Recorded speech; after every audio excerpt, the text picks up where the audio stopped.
एक छोटे से गांव में पप्पू नाम का आदमी रहता था। उसका घर पुराना था, दीवारें टूट रही थीं और छत से पानी टपकता था। पप्पू गरीब था, लेकिन एक सपना देखता था, नया घर बनवाने का। एक दिन उसे किसी ने बताया कि अगर घर जल जाए तो सरकार मुआवजा देती है। ये सुनकर पप्पू ने एक रात सबको बाहर भेज दिया, खुद अकेला अंदर रहा और चुपचाप घर में आग लगा दी। देखते ही देखते लकड़ी का घर धधकने लगा। गांव वाले दौड़े, पानी फेंका, लेकिन तब तक सब राख हो चुका था। पप्पू भी बाहर आया, कपड़े जले हुए, आंखें नम, जैसे कुछ खो दिया हो। कुछ दिन बाद अफसर आए, जांच हुई और पता चला कि आग जानबूझकर लगाई गई थी। पप्पू को मुआवजा तो नहीं मिला, उल्टा जेल हो गई। सपना देखने में बुरा नहीं, लेकिन रास्ता गलत हो तो मंजिल तक नहीं पहुंचता। पप्पू ने अपनी सबसे बड़ी गलती खुद कर डाली। वीडियो अच्छा लगा। एक गांव में हरिया नाम का आदमी रहता था, जिसे पक्का यकीन था कि अगर वो जगह जगह एक एक रुपए के सिक्के जमीन में दबाएगा तो एक दिन खजाना जरूर निकलेगा। रोज सुबह वो थैले में कुछ सिक्के भरता, गांव के बाहर जाता, पेड़ों, पत्थरों, सूखे कुओं के पास गड्ढा खोदता और हर जगह एक एक सिक्का दबा देता। गांव वाले उसे पागल समझते, बच्चे उसे चिढ़ाते, लेकिन हरिया बिना किसी की परवाह किए अपना काम करता रहा।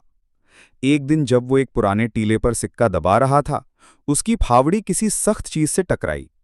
खुदाई करने पर उसे एक पुराना संदूक मिला, जो सच में खजाने से भरा था। सोने चांदी के सिक्के, गहने और मूर्तियां। लोग दंग रह गए, लेकिन हरिया मुस्कुराया और अगली सुबह फिर निकल पड़ा, क्योंकि उसके लिए असली खजाना उसका विश्वास था। वीडियो अच्छा लगा तो हमारे YouTube चैनल एक गांव में एक गरीब परिवार रहता था। पिता हरिया, माँ लक्ष्मी और उनकी बेटी गुड़िया। परिवार बेहद सीधा साधा था, दूसरों की मदद करता था, लेकिन खुद तंगहाली में जीता था। एक रात तेज आंधी चली, बिजली कड़की और पूरे गांव की बत्तियां गुल हो गईं। सुबह जब गांव वाले उठे तो देखा कि हरिया का घर खाली है। दरवाजा खुला, बर्तन वैसे के वैसे, लेकिन कोई नहीं था। लोग घबरा गए, ढूंढते रहे जंगल, तालाब, रेलवे स्टेशन, कहीं कोई सुराग नहीं मिला। पुलिस आई, जांच हुई, लेकिन परिवार ऐसे गायब था जैसे कभी था ही नहीं। कुछ बूढ़े कहते हैं उस रात उन्होंने एक अजीब सी रोशनी देखी थी, जो घर के ऊपर। एक गांव में एक गरीब परिवार रहता था। पिता हरिया, माँ लक्ष्मी और उनकी बेटी गुड़िया। परिवार बेहद सीधा साधा था, दूसरों की मदद करता था, लेकिन खुद तंगहाली में जीता था। एक रात तेज आंधी चली, बिजली कड़की और पूरे गांव की बत्तियां गुल हो गईं। सुबह जब गांव वाले उठे तो देखा कि हरिया का घर खाली है। दरवाजा खुला, बर्तन वैसे के वैसे, लेकिन कोई नहीं था।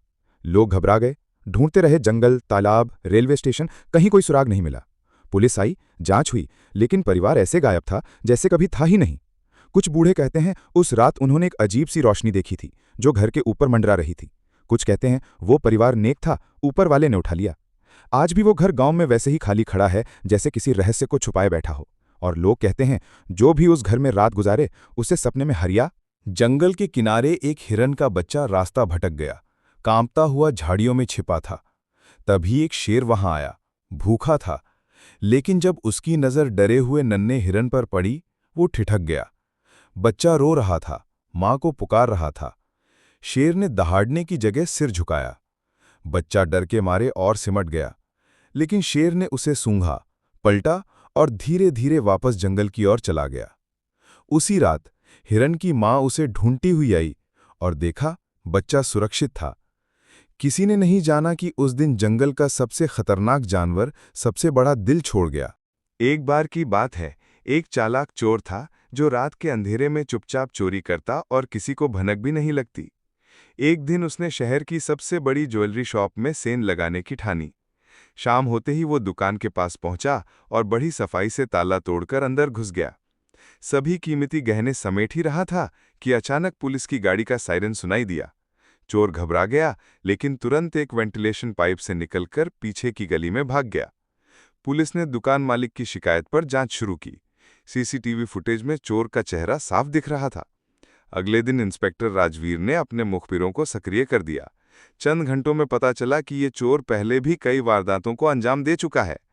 पुलिस ने जाल बिछाया। रात के वक्त जब चोर एक और दुकान में सेंध लगाने आया, तभी अचानक चारों तरफ से पुलिस ने उसे घेर लिया। चोर भागने की कोशिश में छत पर चढ़ गया, लेकिन फिसलकर नीचे गिर गया। पुलिस ने उसे पकड़ लिया और कोर्ट में पेश किया। जेल में उसे अपनी गलती का एहसास हुआ और उसने तय किया कि अब वो ईमानदारी से जिंदगी बिताएगा।